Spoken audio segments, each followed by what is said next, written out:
Hey everyone, Rick here, and folks, welcome to my top 100 tabletop games of all time. Couple caveats, none of my own games are going to be in here, so you're not going to see Dicey Depths or Battlefields of Mana. A couple other things, I have to own the game, I have to have played the game. Obviously, I had to have enjoyed the game. So tabletop games, meaning dice games, war games, card games, board games, miniature games. And I've wanted to do a top list like this for a while. It's tough. A couple years ago, I did compile a list. I used the Tom Vassal method of ordering. I printed out a sheet of paper for every game. Start with one, grab the next. Do I like this one better or worse than that one? All right, and then grab another one. Okay, where does this fit in? And I had it all ordered out. I just didn't produce the video, and then time went by. I got new games. I like some of those games better than games I had already put in my list. Never got around to redoing the list, so that was just shelved. For me, if I don't do something right when I think about it, it's not going to get done. Which is why I got to do this now. This will at least be a good baseline, so for future videos, we can have this to kind of start off with. Here's my top 100 games of all time. If you don't want to listen or watch the video, they're all in the description below in order. You can just click on that and see if one's in there. I'm not going to timestamp them, I don't think, because this is going to be pretty fast. I want to do each of these in a minute or less. I'm doing all 100 in this one video. It's going to be super unprofessional, super fast. There's not going to be inserted clips of the game. Maybe one day I'll do a nice edited version where maybe, ideally I do 10 at a time. I maybe even put out the game and talk about it as I show off the game, or at least have an inserted image of the game, or have the stack of boxes next to me. I actually, when I started to do this, I did that. For my honorable mentions, I grabbed 10 of them, stuck them to the side and pulled them out, and it was absolutely killing me to do that. So I was like, okay, but I still want to publish this. So let's see if we can get through 100 games just verbally spitballing them all. Hopefully, I don't know what I end up titling this. I'd like to do like 100 games in 100 minutes or something like that. But I'm not even going to discuss honorable mentions. Let's just get into the good stuff, starting with number 100, Codenames Deep Undercover. If I'm going to play Codenames, I want to do kind of the adult version. Codenames is a fantastic social deduction game, but with that added caveat of the adult humor. Give me some credit. Cards Against Humanity is not on here. You'll notice some of these lower ranked games are going to be more the party games, the lighter games. But if I'm going to play Codenames, I want to do that Deep Undercover version. Number 99, Fuse. Real-time dice rolling, you're disarming a bomb, you're solving all these little puzzles cooperatively. It is an absolute blast. 98, Tumblin Dice. More dice here. This is just a blast at parties. Gamers, non-gamers, don't even just use the 6-sided dice. Grab some polyhedral dice, roll some d20s down this descending ramp. Try to keep the dice on the ramp without falling off, so it has a dexterity element to it too. Just a lot of fun. Dragon's Gold, very interesting. So you have several dragons you're trying to slay. You have a party of heroes you're going to be playing to the dragons. Once a dragon's threshold has been reached to slay it, and there's different colored crystals with different values on them.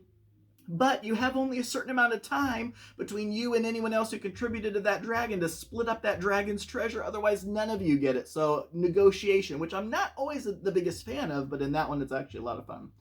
Number 96 is Vegas the Dice Game and Roll For It. I didn't want to waste, 2 spots on these games, so I put them both together. These have just been very successful for my group when we're waiting for somebody, or if we're at the end of the night just mentally exhausted, or just in between games. Both Vegas the Dice Game and Roll For It are fantastic. I love rolling dice and then allocating those dice. And in Vegas the Dice Game, you'd be allocating dice on one of the different tables, and each table has a different monetary value, whereas Roll For It, a different card will have different point values. So kind of similar idea there. Number 95, Junk Art. I'm not the biggest dexterity game fan, but Junk Art is a lot of fun when you have different rules for how you want to have these stacks, And, you know, it's just building blocks and trying not to have them fall over. Don't touch the table, things like that. So that's number 95. Number 94, Fake Artist Goes to New York. There's going to be 2 of these Oink games on this list. And we'll talk about the next one next. But Fake Artist Goes to New York is a fantastic, another little social deduction game where someone doesn't know what the picture is that everyone's drawing. Everyone else does, and so they're passing the thing around, adding a little more to the drawing, and you have to try to figure out who doesn't know what the heck they're drawing, because why did you add that? That makes no sense with what we know the drawing to be, whereas the other person's trying to figure out what it is that everyone else is drawing. Very fun. Deep Sea Adventures, the next one. Press your luck, going to the bottom of the sea. It's very simple, but you have to have enough oxygen to get back up, and you're all sharing the same pool of oxygen.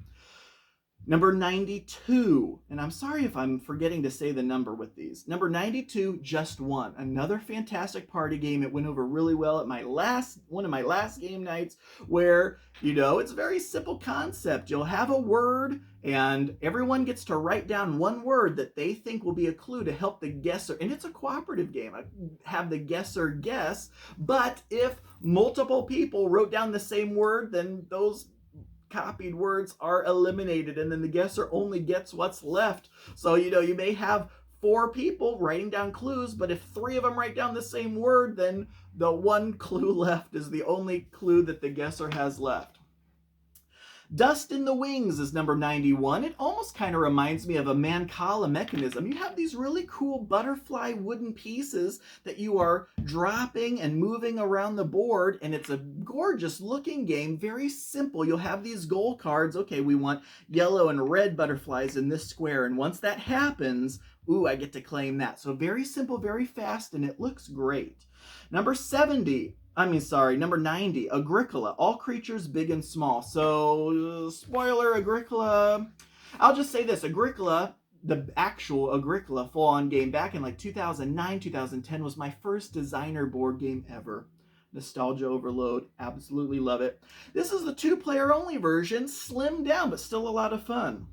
Number 89, Castle Panic, Tower Defense. You have these towers in the center. Even though they're standees, it's still a lot of fun. And orcs, or whatever the case may be, are coming in from all sides. You're playing cards into different regions, trying to eliminate them before a certain number of your towers get defeated. Mandala Stones is number 88. That's a more recent game. It's a very abstract game. I'm not a super huge fan of abstracts, but something about this game where it's a puzzle within a puzzle, because you are trying to move these artists between these stacks of stones. You have to pick up the stones in a certain order and put them out onto your board, where, you know, you have different scoring opportunities, and the way you score is very unique in Mandala Stones. So that was a lot of fun as well. Point Salad is number 87. This is one of my favorite gateway games, and I love the whole kind of metagaming kind of situation, because it's called Point Salad, which is obviously a term gamers like to use. But in this game, you have just a deck of cards. On one side are a different way to score, and on the other side are different vegetables. And you'll have options. You can take a scoring card, you can take 2 vegetable cards. And so you'll have these vegetables and different ways to score them at the end of the game. And you have to decide, do I want the vegetables, or do I want to have the ability to score in different ways? Next, we have Sushi Go Party. So I've actually never played the original Sushi Go, but Sushi Go Party draft, it's just, that's all it is. You're drafting, and each card has a different way it scores. So when you get your next hand of cards, okay, I'm going to take this one because I'm kind of collecting the edamame, or whatever the case may be. And it's just a lot of fun, very quick and very simple. Another great little party game. Quacks of Quedlinburg is my number 85. I have the upgraded bits. I will say this as a caveat to this list. Sometimes the upgraded components actually make a difference for me.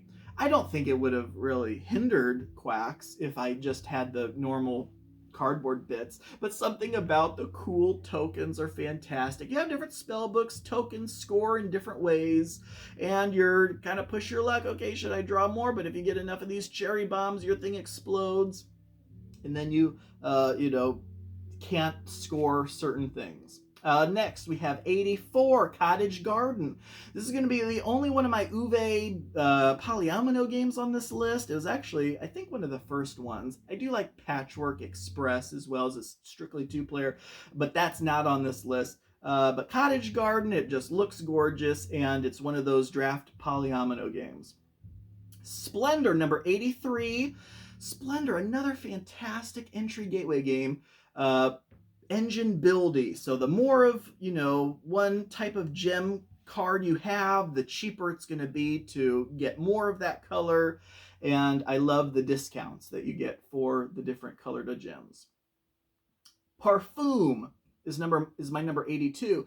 I haven't heard a whole lot about this one, but this is rolling dice and crafting your own fragrances. And the perfume bottles have different pieces to them, so that you're like assembling these different fragrances, and you have different customers that want certain ones. And I just like crafting things and selling them off, and you'll see a lot of that later on the list as well. 81, Zoo Loretto, an old school game.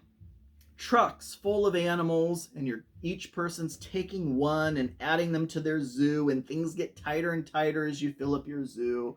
It's always been a hit whenever I play it. Dream Home, another one of those kind of games where you are getting cards and putting them in your rooms, and they're going to score based on where they are in the house.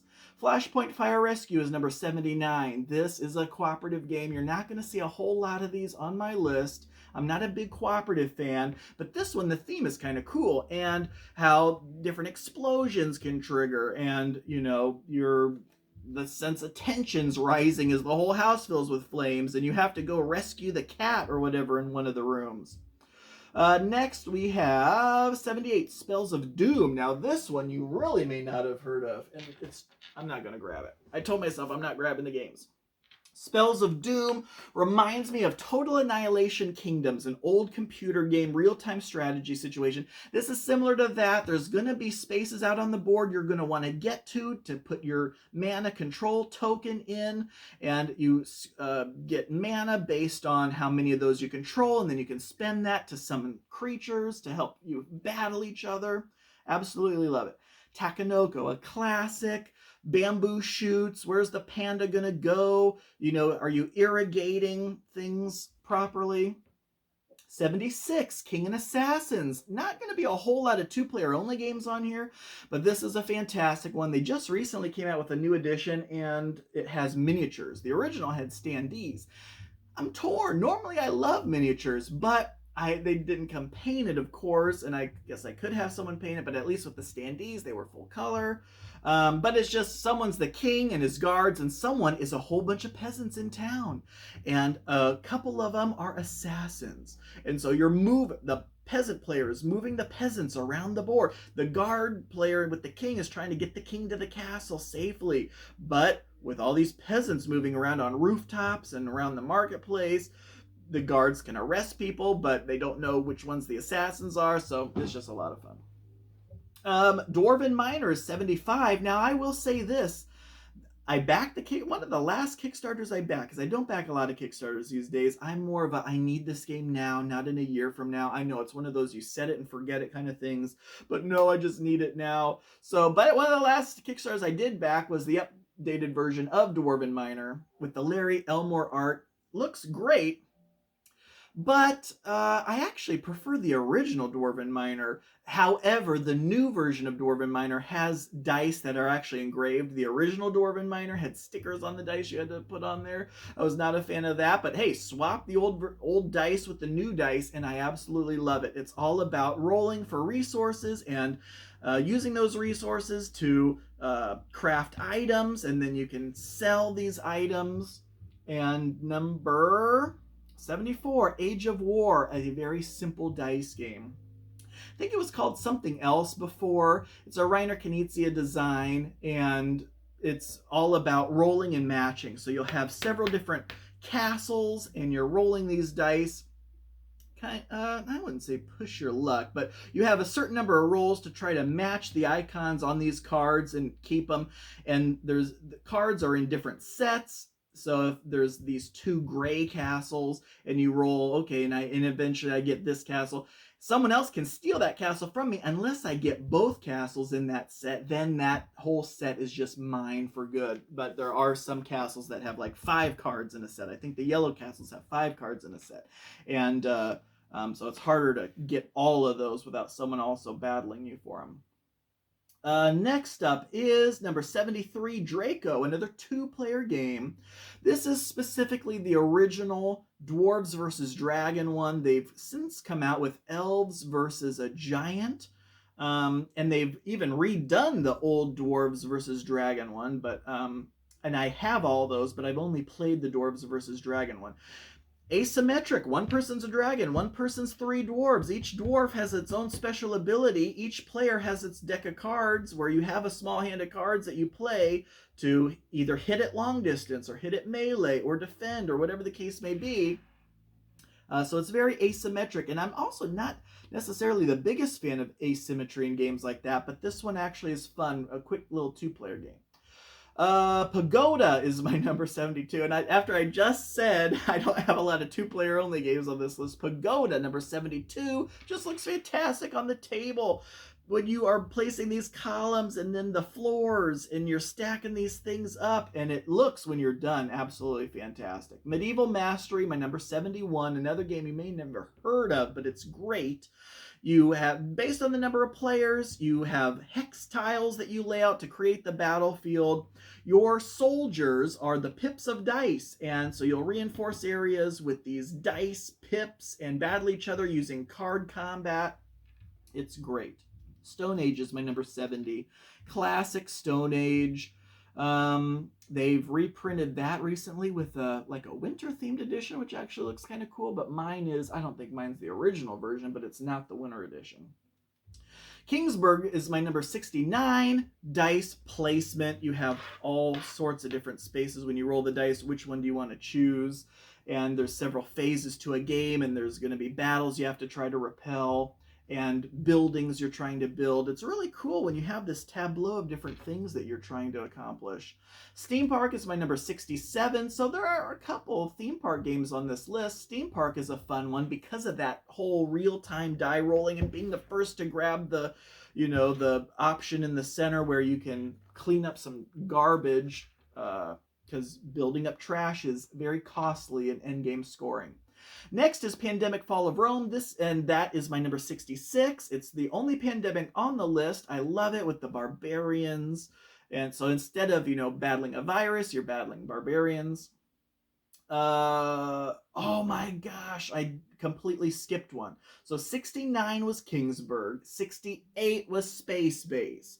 Space Base, one of those games where you roll and everyone else is paying attention. So you're never, you know, the downtime between turns is non-existent because, okay, I roll the dice and then I allocate my dice and then everyone else looks at those dice and see if there's anything that they can do with the dice as well.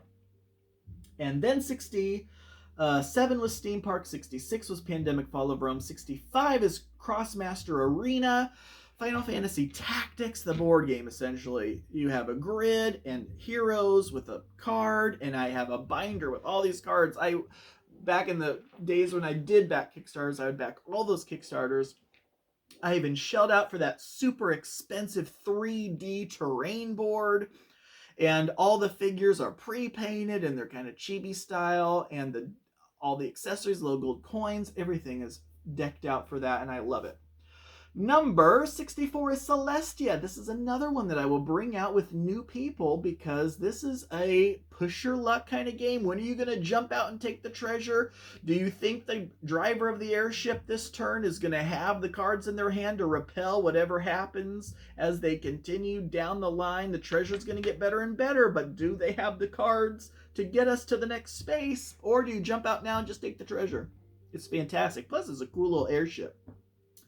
63 is Adventureland. You have columns, you have rows, and you have these things that you're trying to get, but you can't go back. Once you move a person down to get something, you can't move them back to go back. There's a hard to find expansion for it, the King and the Princess or something like that. I can't remember what it's called, but it's hard to find in the US. I'd love to get my hands on that expansion. King's Forge is my number 62. I love dice, collecting resources, cashing in those resources for things that earn you points. 61 is Spellbound. Here's one you may not have heard of. Fragor Games. For a long time, like every year at Essen, they would come out with these overproduced, gorgeous component games. I have a bunch of them. I have, what is it? Gnome Land, A Game of Gnomes, Spellbound, Dragonfire. I can't even see with my glasses on. But I have a bunch of them, but Spellbound is my favorite. It's super challenging. I actually enjoy playing it solo, but the pieces are gorgeous. Check that one out on Board Game Geek to see how cool it looks. Number 60 is Coatl. That's a more recent find for me. I like the plastic pieces, making these feathered dragons. And you have cards that'll say, okay, we need this to have red, yellow, blue, different patterns. So you're scoring based on the patterns of the body components as you put these feathered dragons together. It's very cool. King's Guild, number 59, another game where you are gathering resources to get items to sell to adventurers who are going on quests, but unlike some other games, you actually have like your own little area where you are adding rooms to it, which can change the way you do things. So it's not just gather resources, turn those resources into these things, and add these things together to complete a contract. It is that, but also this player board where you're building different rooms, which affects the way you gather things. Very cool. Wrath of Dragons, 58. This is a game, I know it was described very uniquely. Instead of resource gathering, it was like resource destruction, because the dragons would come and destroy the resources and you'd earn points based on that. Dungeon Saga, number 57. I love Dungeon Saga because of the dice mechanism, where the enemy rolls the dice, you roll the dice. You line the dice up and compare the dice like that. And I may have a little bit more of a fascination with this game because, again, during that Kickstarter, I opted for the fully painted version of it. So everything I have for the game is painted, which is absolutely fantastic from Manic Games. So their figures are already fantastic. And then I had them painted with all the accessories painted, bookshelves and wells and all sorts of things. It's absolutely fantastic. Number 56, Bees.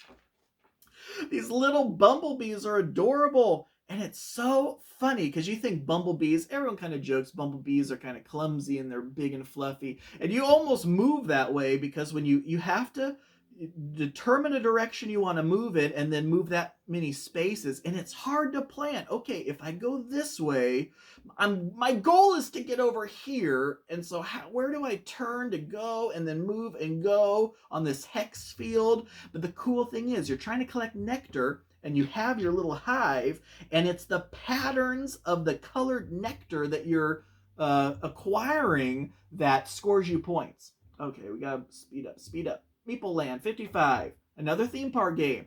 This one's a lot of fun. Different rides, buses of people are coming in with meeples, and you get the meeples, and the meeples line up outside your park until you have room for them in your park, and different colored meeples score you different kind of points. It's always kind of funny to joke, okay, these were the, meeples who enjoy this ride, and these meeples do not like this ride, and all this stuff. Monster Crunch, 54. This is kind of high for a simple game like Monster Crunch, right? But everyone I play Monster Crunch with loves it. Ladder climbing game. Start low. You don't have to start low, but you play a 1, and the next person plays a 1 or higher, and the next person plays equal to or greater than that, and you keep going until someone gets rid of their cards, and it's like pouring cereal into a bowl technically, but you can combine cards using milk tokens. I absolutely love it. Always have a blast playing it. Rise of Augustus, number 53, basically gamer bingo. Another one of those simple games that's always fun. Everyone loves, draw from a bag. Okay. Shield or chariot or Roman sign banner looking thing. Okay, Ave Caesar, you'd shout. But in addition to just having these different bingo cards where you're placing these soldier tokens on to try to complete these cards, there are different objectives. You may want a whole bunch of green ones or a whole bunch of senators, and that'll get you a bonus. And there's a trade-off one where if someone has gold, more cards with a little gold on it, they get this. And oh, now I have 3 completed cards with the gold on it, so now I get to take it. So who's going to end up with it at the end of the game to score those points? Number 52, Era. I'm not a roll and write fan. A roll and build with little miniatures and rolling dice and having this land where I'm building these buildings and the different buildings get me more dice, and absolutely love Era. I also have the Rivers expansion, and I think one of the smaller expansions as well. They've come out with some more expansions I need to grab. Sheriff of Nottingham. This is one that I told you earlier, I'm not a huge fan of negotiation. This one, you just have to love it, right? Okay, I only have 2 apples in here. Yeah, remember when you took me to the store last week and didn't let me get that Sprite? Well, you owe me. So, you know, it's like all these little things come up. It's just freaking hilarious. Okay, so actually I put these next 3 together because this is now my top 50. Number 50, Warhammer Fantasy. So I debated, do I want to put miniature war games on this list? And I did. I stuck them right here. They could go up and down. Warhammer Fantasy. Not Age of Sigmar. Warhammer Fantasy, 8th edition. I haven't played the 9th Age fan-made version. Warhammer Fantasy, 8th edition. I have several armies. Check my video of my game room tour to see those. Rank and flank combat. Big blocks of troops. Heroes, monsters, siege engines. You get a whole table full of these blocks of troops. The pageantry of moving these blocks. You know, you have to wheel in order to move and all this stuff. Oh, it's just gorgeous. Frostgrave is my number 49. Again, I kind of put some of these miniature games together here. Frostgrave, where Warhammer Fantasy was army size, Frostgrave is skirmish size. You have a wizard, a spellcaster essentially, and also you have a team of underlings of different types. You get to build your own little squad, play it on a very simple field. So it's miniature agnostic. You use any figures you want in it. Mage Knight, the Clicks game, not the board game, the Clicks game, the original collectible pre-painted figure game. This is the game, and I know I'm gonna probably take up some time from a different game to kind of explain this. The Mage Knight Clicks game is the game that got me into the tabletop hobby for sure. I remember the day, Christmas of like 2000, 2001, not necessarily on Christmas, but Christmas time, I was at a mall, go to EB Games Electronic Boutique, and I saw that there were these booster packs, these boxed boosters of pre-painted fantasy figures. So I bought one. I was like 11 or 12. Took it to the food court, opened it up. These were so freaking cool. Their stats were on a dial. As they took damage, you click them down. I was sold. Brought them to school, played in leagues, got my friends hooked. That was number 48. Number 47 is Gaia, an overlooked game. It's a fantastic little game of building this world of different land types and populating it with animals, and trying to get these goal cards based on the different land types. And, you know, can your cities you put out there, or if they're adjacent to food, they feed. Do you control it? If there's no food left, no one gets to control it. There's exceptions to that, but it's actually fantastic. 46 is Project L. This is a more recent release, for me anyway. I don't know how long ago the original Kickstarter was. I didn't back it on Kickstarter. I had to wait for the original retail edition. But this game, the dual layered little puzzle boards with these plastic tokens and your different shapes, filling them in for points. Absolutely love it. It kind of reminds me of Century, which we may be talking about soon enough, where you have the different levels of the things and you can spend your turn upgrading pieces you already have or exchanging them out for other pieces to fill in these puzzles, Tetris style. You can have a whole bunch going at once like bingo cards. Absolutely love it. 45, Majesty for the Realm. Tableau building card game. A little bit of take that when you play a knight and you check to see if anyone else has guards, and anyone who doesn't, they lose their leftmost card. But each of the different cards scores in different ways. And there's these cool little poker chip tokens that you're getting to show how many victory points you have. 44, Spellcaster. Probably, I believe on this list, we'll have to see, but I'm pretty sure this is my favorite 2-player game of all time. It's like Magic the Gathering, boiled down to a single boxed card game. You have life tokens, you have magic sapphire tokens, and there's 4 different elemental cards. You're playing a card, and you can either play a card or activate a card that's already out there. So if you have cards that you already had played on prior turns, you can just activate both of those. You can do 2 things on a turn in addition to drawing a card. And you and your opponent are just playing these cards on top of each other. So if I played a card, and of course every different card type does different things. So like red cards are attack cards, yellow cards may gain you life, blue cards will gain you sapphires, green cards are kind of the blue of Magic the Gathering, actually, where they do different things. Oh, I absolutely love it. 43 is Century Golem Edition. Now, I also do love an Endless World. Now, and it doesn't matter to me if we're talking about Spice or if we talk about the Golem Edition. I own them both, but of course I like the look of the Golem Edition better. But this game, I just will never refuse to play it. It is so fun.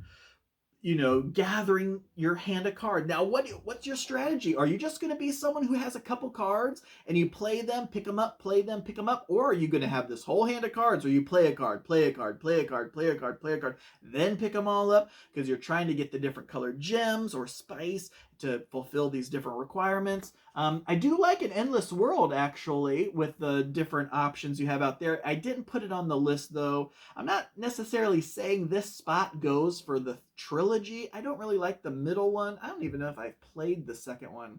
But I like an Endless World. I like Golem Edition, or Spice Road, whichever one. Number 42 is a very recent acquisition for me. It is the Whatnot Cabinet. The Whatnot Cabinet is, I am fascinated by this game. It is over so fast.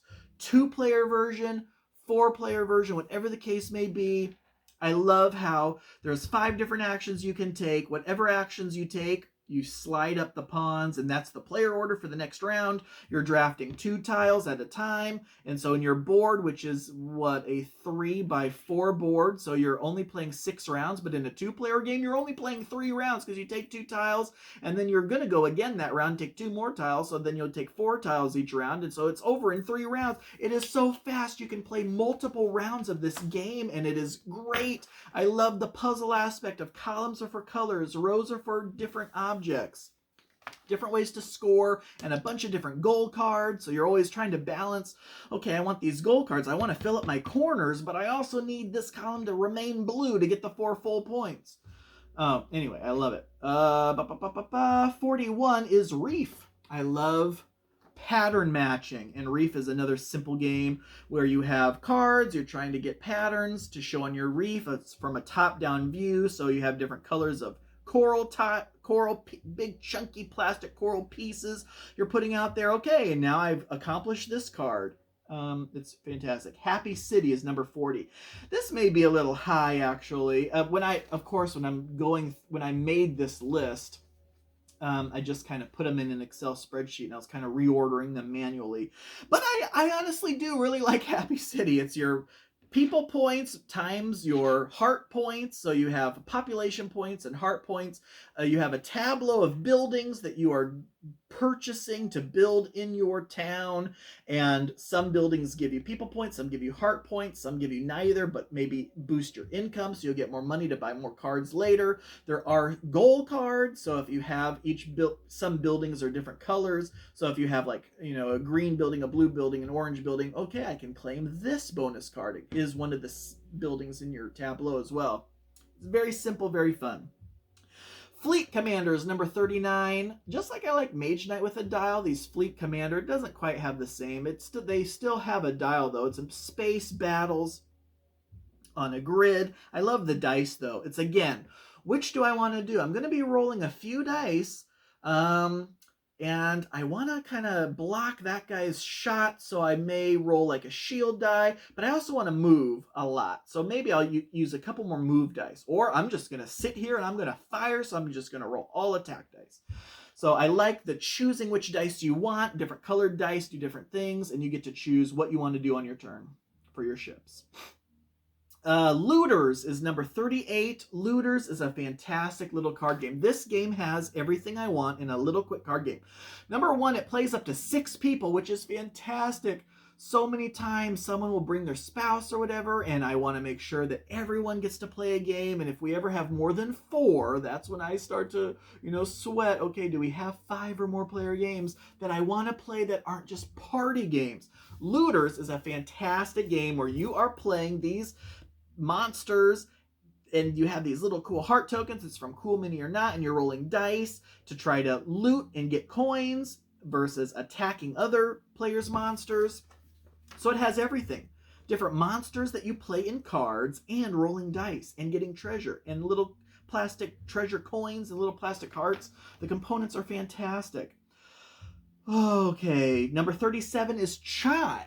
I don't know if you can see it up there. That is my most recent game I've acquired. I just got it, I think, less than a week ago. I've played it twice since I've gotten it, and it is already my number 37. Multiple reasons for this. I love the components. I love those, I don't know if they're Bakelite tiles in the market, where you have the bejeweled kind of thing where you slide them down and the ones that are touching, okay, I'm going to take these. Now, because this one's further over here in the 2 column, all these are going to cost me 2, but I get all of these. And fulfilling orders. Again, I love gathering things to fulfill things. And you have a pantry, you have a market, and you have customers. And I love, there's something satisfying about picking up your pantry tiles, picking up your ingredients, grabbing your tea leaf, and dumping it into one of the teacups. Oh, absolutely love it. 36 is another recent acquisition for me, Arch Ravels. And again, it's one of those things, I'm on this kick of simple, fast, gateway plus style games where you are just gathering resources and turning those resources in for things. Arch Ravels has multiple levels to that where you're gathering different colors of fabric or yarn and knitting pieces and then turning in those pieces to complete a project. But there's a little take that when you have a little event tile. Okay, oh, you know what? I know you're working on that, but boom, now you also have to do this before the end of the game or else you're going to lose points. Tiny Towns is my number 35. Love it. Oh my gosh. I think I've even done live plays of Tiny Towns on my channel, so check those out. There's different ways to play. If you're playing with multiple people, someone can call out a color that they want, and everyone takes that color and puts it somewhere in their town, and you're trying to... Someone else also kind of talked about it being gamer bingo-y. Except, anyway, I won't go into that. But you have a whole bunch of buildings, and the different buildings are going to be different each game you play, and each building has a certain color combination on your grid in your town. And once you get the colors necessary to build that building, you take the actual building piece and put it on one of those spaces that you had the resources on. And watch out, though, because then your town starts filling up. Absolutely love Tiny Towns. Next, we have Four Taverns. This is an older game, definitely underrated in my opinion, where similar kind of thing to some of these previous ones, you have certain amounts of cards that you're trying to play to complete these quests, different hero cards. This quest requires like a blue and a red or whatever, and you're playing these cards, and some cards are wild and some cards have multiple cards on them, and then someone can say, oh no you don't, and play another card. But it's these different quests that are out there that you're playing cards to and trying to get all the heroes needed for the quest before someone else does. And the funny thing about it is the quests actually have a lot of text on them, but it's a fast game. Like, okay, here's this quest, and it's like, to me, you don't necessarily have to read all that text because it's just fluff. But it's cool that they did that in case you did want to kind of make it a little more thematic. And then next we have 33, Zombicide Black Plague. I never played the original modern Zombicide. If you've ever seen any other videos on my channel, you know I'm mostly a sword and sorcery fan when it comes to miniatures. So Black Plague is my favorite version of Zombicide. I also have Green Horde, but I just put Black Plague on here because this is the one that I have played the most often. It's another fantastic game where you can actually play a lot of players. So, one time the best game night I ever had, best game night of Zombicide I ever had. I had a whole bunch of people over, and I backed that Kickstarter so hard. You can actually watch my Kickstarter unboxing video for that, where I got all the expansions. And so what I did for that game night, I set up a separate table and I put out every single hero that I had for the game. I don't know, 30, 40 or more different heroes. Everyone just got to go over and choose a hero from all these different heroes. We used all the different monsters. It was absolutely fantastic. I think it was a full, like, 8-player game. Next, 32. I put these all together. These are the collective Dungeons & Dragons Adventure Series games. I don't necessarily have a favorite. I like the more recent ones that have the premium pre-painted option, and so that's what I go for nowadays if they have that option. But I even like the original Castle Ravenloft one. I have them all. What's the latest one? Is it the Dungeon of the Mad Mage one? I know they just came out with the Ghost of Saltmarsh expansion that you can kind of plug that in as a campaign to basically any of these. I don't know when or if they're going to come out with another one, but I love them because of the AI. I will say this. One of the honorable mentions I had on here was Arcadia Quest. Arcadia Quest was a little more puzzly for me than thematic. Like in Dungeons & Dragons, the enemy has an AI. They're not just going to stand there. The enemy is going to, well, maybe they'll just stand there if they're far enough away, but they have an AI. It tells you, okay, if this, do this. If this, do this. And I love that. Something that Arcadia Quest did not have. 31, Black Fleet. Love this one. Downside for this, it's a 3-player minimum, but that's okay. You know, I still absolutely love it. You are playing cards to control naval ships to go after opponents' pirate ships while you are trying to, you know, not get targeted by those pirate ships and move your merchant ship. And I love pick up and deliver. Love it. So you're picking up goods and going over here to sell those goods. All the while, you and your opponents each also have pirate ships. You have a merchant ship, a pirate ship, and the neutral naval ships that you get to potentially control on each turn. And you're playing cards to see how far things can go and what they can do. Love it. Love the metal coins in that one also. 30 is Ethnos. Oh my gosh. You know, I wasn't a huge area control fan until I played Ethnos. Area majority fan. It is fantastic. These different cards of these things that you're drafting to play sets of, to get control in certain regions. And the different cards are going to be different. The different array of cards are going to be different from game to game. Love it. Lords of Waterdeep is my 29. This is a classic, a modern classic. I love worker placement and a fantasy D&D theme. And I love that you can like put your own building out there that you control. And now that's a new worker placement space out on the board. Just a classic. Automania is my 28. I loved it back when I first got it. And then I kind of just hadn't played it for a while until just recently. I brought it back out and have been playing it again, and it is fantastic. I love you have an assembly line for different cars, and you can plug these modules into your assembly line so that the cars go through there, and each one they go through adds some quality components, and you have 2 different markets you're trying to sell the cars to, and this market values speed and eco-friendliness, and this market likes crash test ratings and stuff like that, and it depends, and that'll tell you how many stars your car are, and you can sell your car for a certain number of dollars or points. Next up is Cascadia. Cascadia, the player-friendly version of Calico. Cascadia is the more relaxed Calico. Cascadia, you are putting out your tiles to create your land and getting animals that are inhabiting it. And then each animal card, there's different cards for each type of animal, and each card will tell you how they score this game.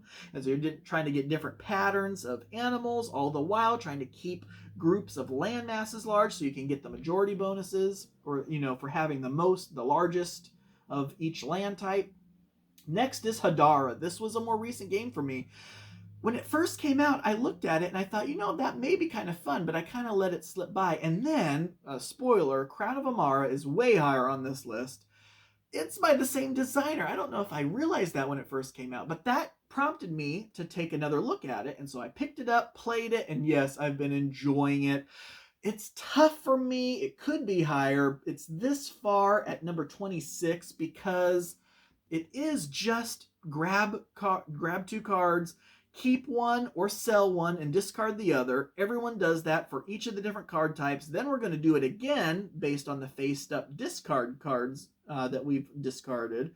And your cards are going in rows, kind of Splendor-like. It gives you discounts. Okay, so I have 2 blue cards here. So now when I get this blue card, it'll be 2 less for me to pay. So you kind of a little engine buildy, and you're trying to get either sets of the different colors of cards or certain cards to get colony tokens or build statues. It's actually a lot of fun, but just very kind of abstract. Reykholt, my number 25. This farm Icelandic greenhouse game. Very interesting how you're feeding these tourists on these tables, and each table you move up wants more and more goods, and you have these greenhouses where you're planting the goods in there and then you harvest them, and it's puzzly, and there's a board where you're taking your actions with your little worker discs, and it's a lot of fun. My Farm Shop is number 24. This, I won't say replaced Space for me, but is in that same vein where you're rolling dice and everyone is going to want to take a peek at the dice that you allocate over here. So you're rolling 3 dice. One is going to go to the center board. You're going to get a new card to fill in your farm grid, and then the other 2 dice are going to be which of your farm area cards that you're going to activate. And everyone else activates that card as well. So, okay, I want to activate this card, but that's a 10. So if I take these 2 dice and make that a 10, I can do that. But ooh, he has a fantastic card on his 10. Do I really want to do that? So he'll activate that as well. So I love it though, because I love every turn you're doing something. There's no downtime. Heroes of Dominaria is my 23. Magic the Gathering board game. I love this for a couple reasons. One, it's a little bit Clans of Caledonia like. Now, Clans of Caledonia was also an honorable mention of mine, where the more stuff you take off the board, the better. And so in Heroes of Dominaria, when you're taking stuff off the board, things get better. You have these quest cards, you have these pre-painted figures you're moving on the board, and a couple agents. You want to try to unlock more of those so you can get all around the board, and you're connecting these mana ley lines and these manolith towers, collecting mana, spending it. There's artifacts that are fantastic and different quests, and you're going out to defeat these cultists. It's just awesome. Next, we have Calico, number 22. So I definitely prefer Calico over Cascadia.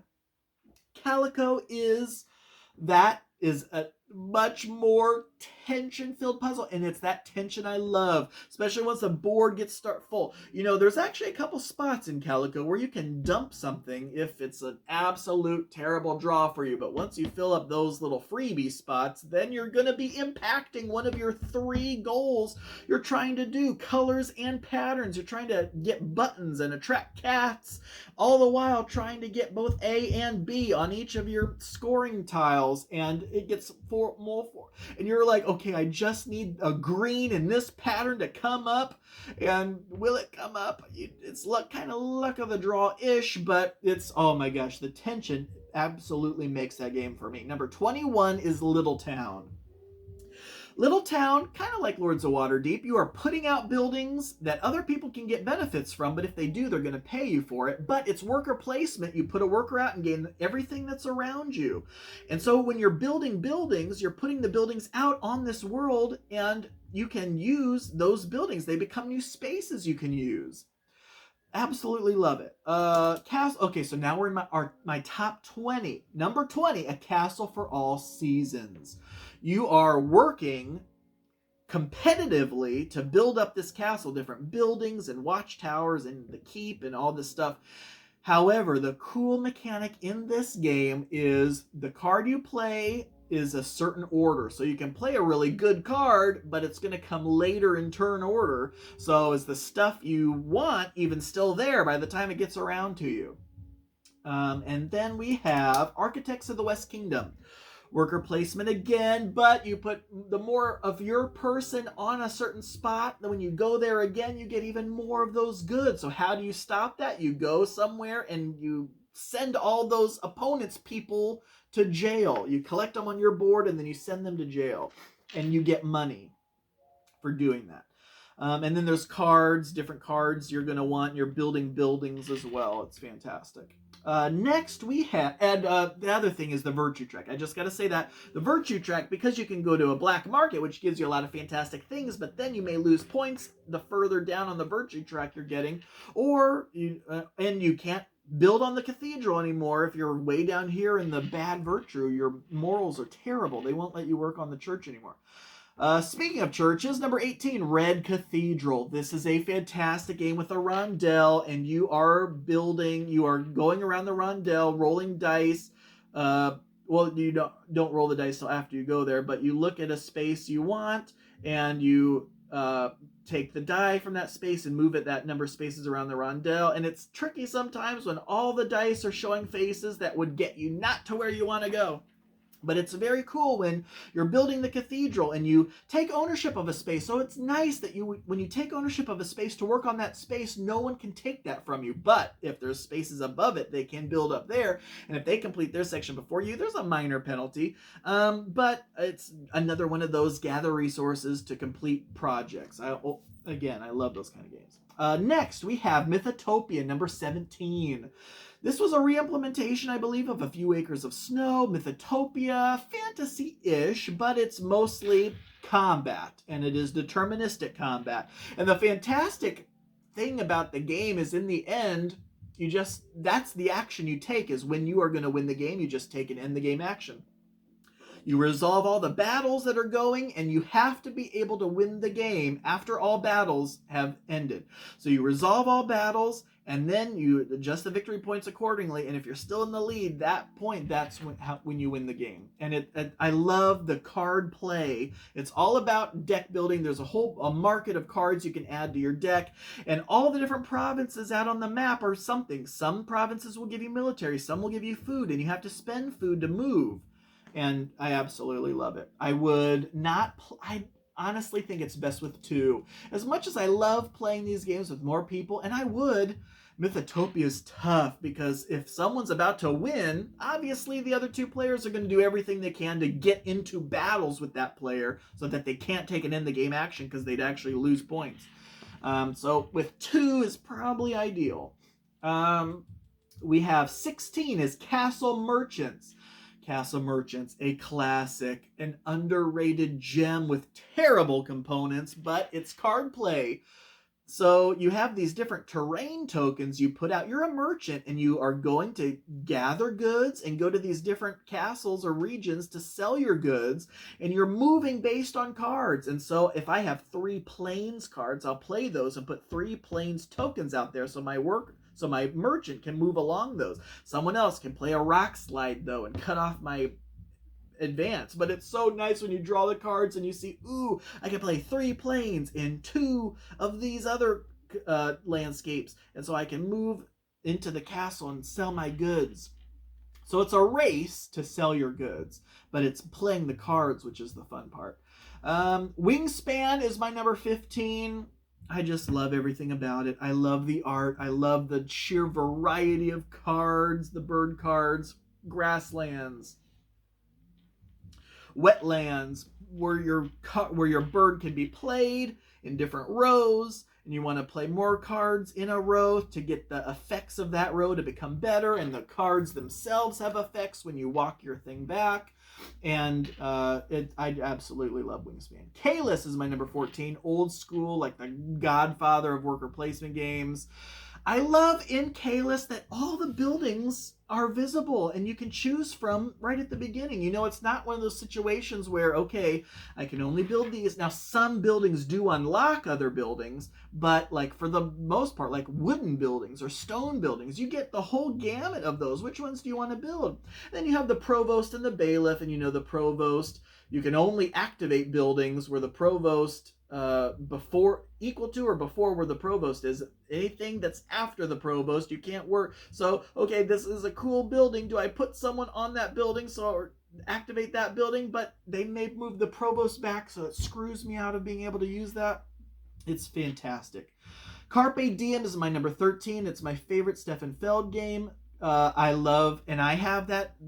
I know it's really ugly, but I personally, what makes the game for me is a couple things, but I love the moving in a star pattern. When they turned it to a circle, I don't care if it's functionally the same. Moving around in the star pattern was the most fun part of the game, which is why I'm sticking with my copy.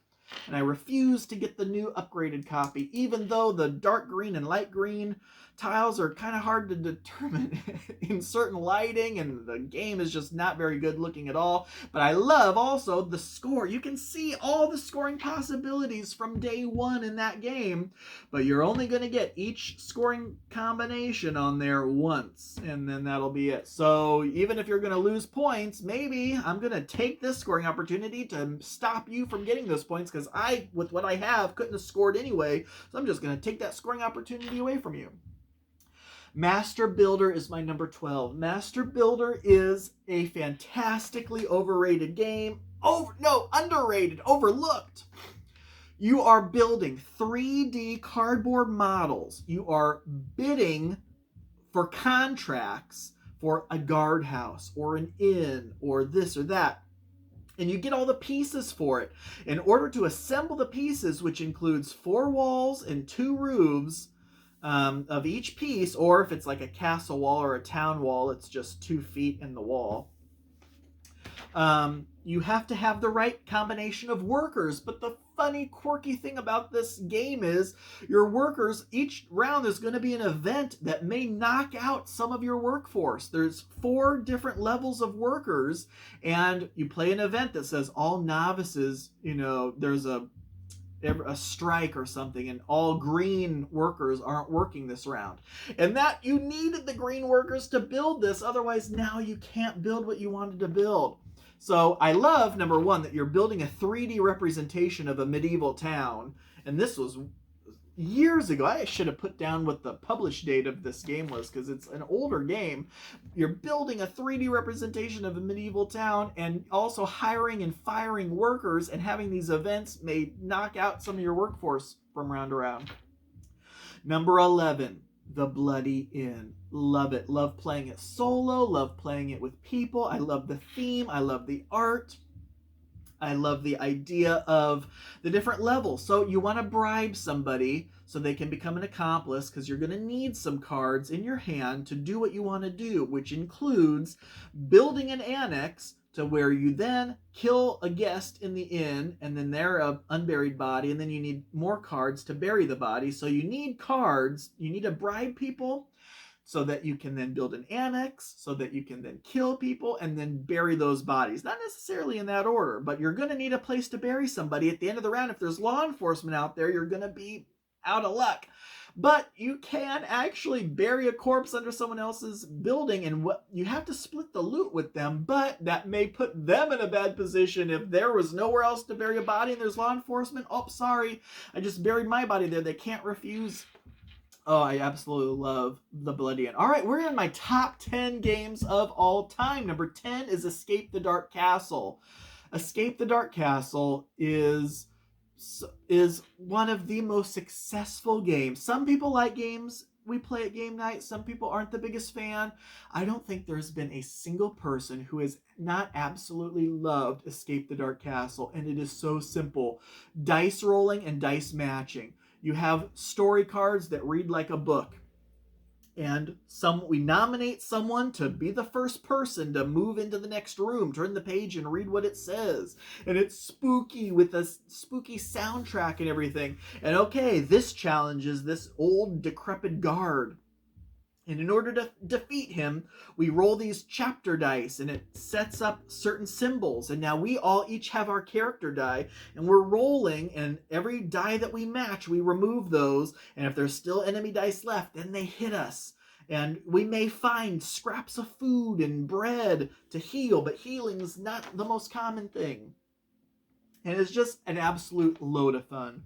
Number 9, War Quest. Controversial for sure. It unfortunately didn't do very well on Kickstarter, and you never hear about it anymore. Glenn Drover, I believe, is the designer of the game, right? Is that, yep. From, what is it? I can't even see the publisher now. But check my videos on it. And I think I even have some post playthrough videos of it from earlier on in my channel, like from 5 or 6 years ago, 7 years ago maybe, when I first started having game nights, and we would play War Quest. War Quest was the very first game night I had in this house. And now that we're in the top 10, I don't mind spending a little longer talking about these games. So War Quest, big, grandiose dudes on a map game. But what makes this game so awesome, apart from, the typical conquer a region, now you can tax that region, and the more regions you have, and the ones that are more valuable give you more tax money, and you can spend that money to recruit more soldiers. The recruiting and the battling, those are the two biggest things. So recruiting means in War Quest, it's all different fantasy races. On the outside edge of the entire world map are goblins, elves, satyrs, minotaurs, dwarves. And within each different type of fantasy race, there's dwarven crossbows, dwarven cavalry. And a dwarven cavalry is literally a dwarf on a grizzly bear versus a high elf archer next to a elf cavalry on a steed, and goblin wolf riders. And you go to these different areas and recruit. Also, my army is made up of dwarves and goblins and all these crazy fantasy creatures. And I have multiple different armies. So this army may be a whole bunch of goblins and satyrs, and this army may just entirely be dwarves. And you're moving around conquering areas. But the battles, you have the armies on separate battle boards with ranks. So you have your front ranks for your army and your opponent's army, the back rank and reserves. And so you activate them in order. So these guys do this, and every different figure has different stats and what it does. And while all that's going on, you also have heroes that may go on quests. The quest card may say, okay, get to this area where you're going to find this. So you have quests going on, big army battles going on with fantasy races. Originally, and I love Tom Bassel on the Dice Tower, of course. Tom Bassel was not a big fan of the game. And a lot of people had the same issue. There was a certain card that if you won, you got just an unbelievable amount of victory points. And so you could pick on a little small guy with a big army and just keep hammering that smaller army over and over and over again, and just keep using these cards to get all sorts of victory points. They completely nerfed that card to almost uselessness in the expansion, which added a fifth player as if it wasn't already a table hog. But I absolutely love it. I didn't even mind with that card or without the card. But just know that those issues have been resolved, but the game never recovered, and you never hear about it anymore. Number 8, Dice Forge.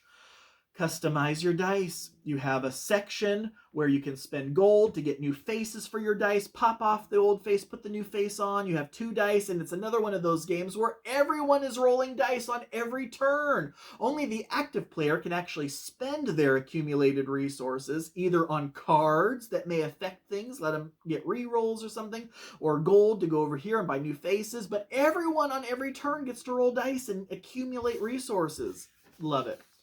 Number 7, Gaia, Legends of a Drift System. This game means a lot to me because a dear friend of mine who has passed, I introduced it to him. He was one of the first people that I would introduce a game to that actually went out and got his own copy. That's how much he loved it. And he hosted game nights playing it. And it's just a sandbox in space. Do you want to be a merchant? Do you want to be an outlaw? Do you want to be, someone who goes and fires at everyone's ship? Build your ship any way you want. There's a whole bunch of different ships. Of course, it's pre-painted, which I also love. But you can get goods, and you can travel around exploring, or you can mine, or you blind jump into the sun. Absolutely love Gaia.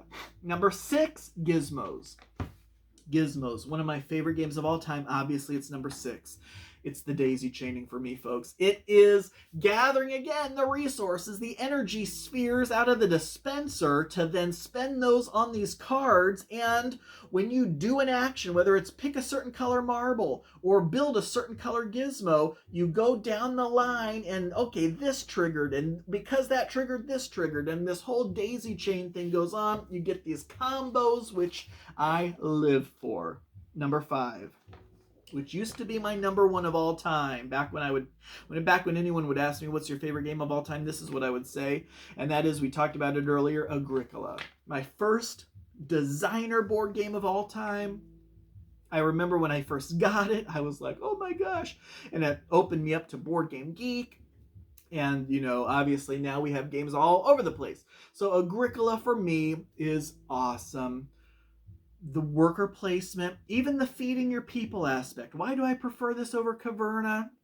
I just like the Caverna is more sandbox, so you can kind of go in whatever direction you want, whereas Agricola, you need to have a little bit of everything.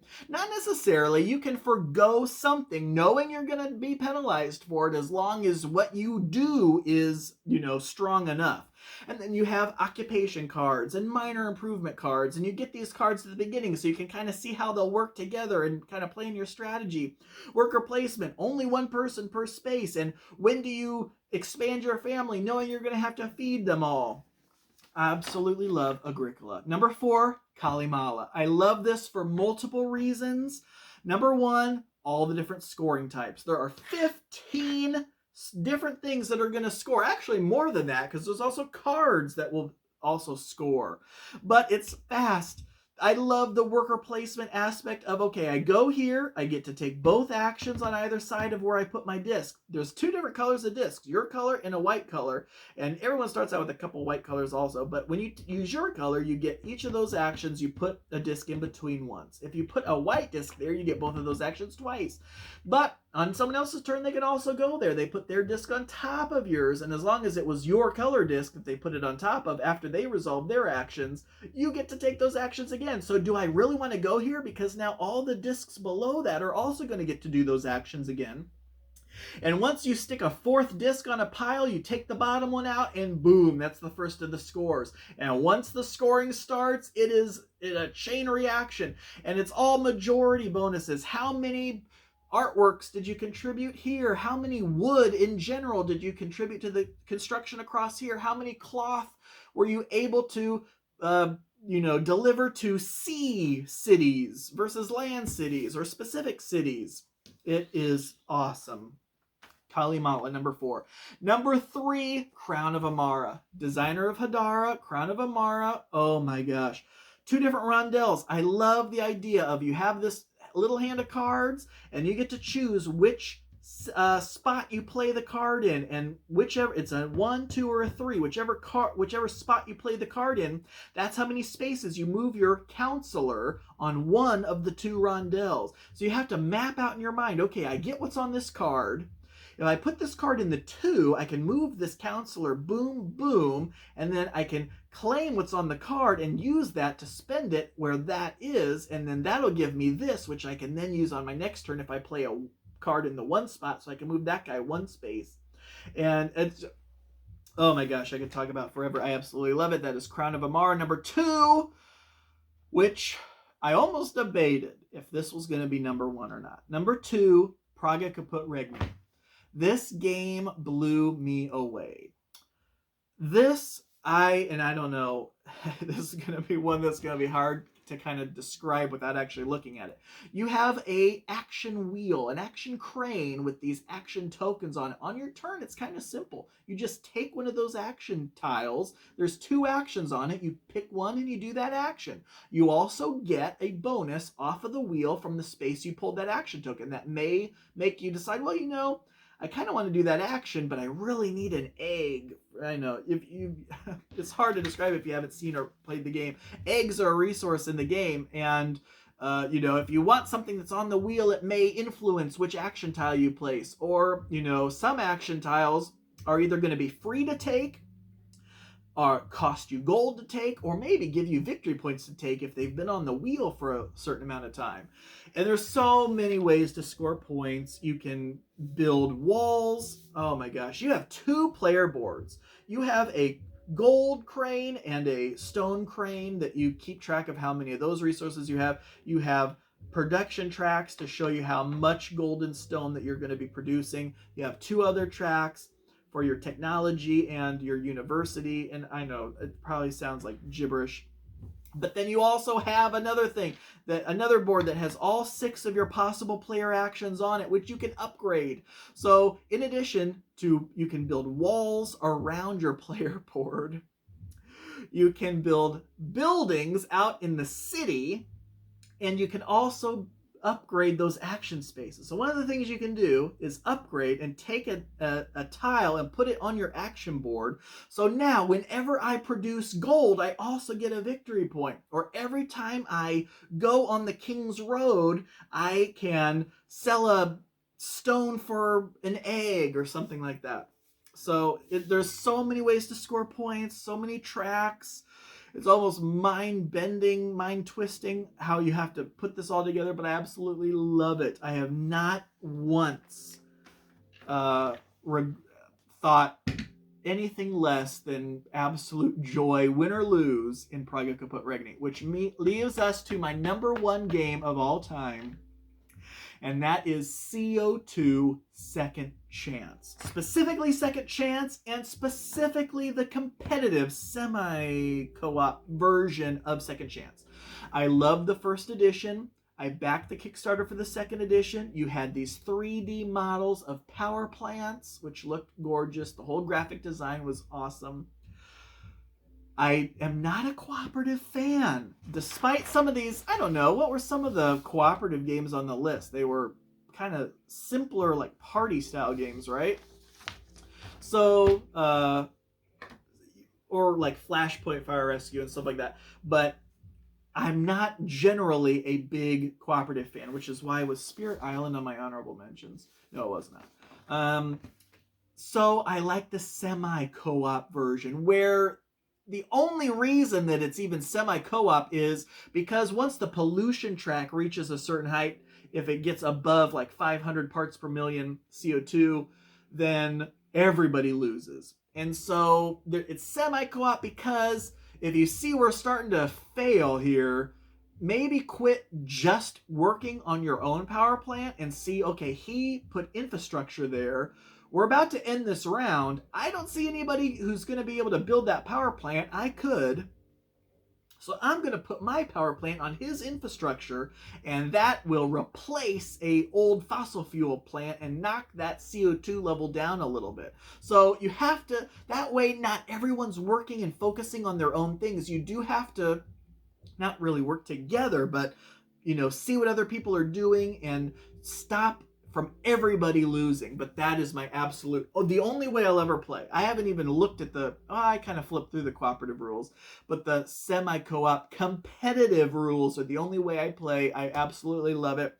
From proposing a project in a certain region, each region can only have certain power plant types, and depending on different bonus spaces where you propose a project on, you'll get some kind of reward, and you earn knowledge in the various power plant energy types, and you can send scientists to summits to speak on a topic, and that's also a way to get knowledge. And your knowledge track goes up so that you can build power plants in those type of energies, but also get other benefits, and you can kind of daisy chain those together too. Ooh, if I get up here in reforestation, that's going to give me a bump up in solar, and look, when I get a bump up in solar, that'll allow me to get a carbon emission permit to put on one of the regions, and I'm going to probably want to put it on a region I control. All the while, the CO2 levels are rising. There's events happening in different continents. So you have to at least have put, a power plant out there or have infrastructure on a built power plant. Otherwise, you're going to suffer a fine or a penalty for not having contributed beneficially to that area at this event that's about to take place. And if the pollution's high enough, 2 continents are going to have that event happen. And oh my gosh, it is absolutely fantastic. I love everything about CO2 Second Chance. I don't even know how much time we've spent. I should have looked at the time when I recorded this, but hopefully it wasn't too terribly long. But that was 100 games in whatever number of minutes. And I know I would love to just go on and on and on, especially about some of my favorite games and some other games I just kind of glossed over. But some of the honorable mentions I had on here, again, were Clans of Caledonia, Arcadia Quest, Nexus Ops, Spectre Ops, Haven, Colossal Arena, Jamaica, and some other games as well. I have a shelf of shame because I was going to say there's probably a lot of games that you love that I may actually own that you may see on the shelves, but they're on my shelf of shame. I haven't gotten around to playing them yet. Games like Bonfire, Hallertau, Gaia Project, Viticulture Essential Edition, Great Western Trail. Great Western Trail. It's one of those things where like I purchased Great Western Trail years ago, and now there's already another edition out, and I haven't even taken the shrink off my first edition copy. That was back in the day when I would just get a pallet of games at a time, and you know, I wouldn't get around to them. And now here we go. They're on my shelf of shame. So I'm working through my backlog, but I'm much more discerning now about games that I get. I'm almost 100% sure I'm going to love it before I even place that order. I do my due diligence, watching reviews, watching playthroughs, watching how to play, reading the rules if there's an online PDF or something. And so I don't necessarily even get a game now unless I am almost 100% positive that I am going to love it, which has been the case with my latest acquisitions of Arch Ravels, Whatnot Cabinet, Chai. What's another recent game? I don't even know. But Red Cathedral. Some of those games where that's also kind of the weight I'm leaning to. I love CO2, I love Praga, I love Kalis, I love Agricola, but I also love Gizmos. I also love Calico. Some of these lighter, more gateway plus games where, you know, I can go a year without playing them and I still have a decent idea. I don't have to reread the entire rule book again to set it out there.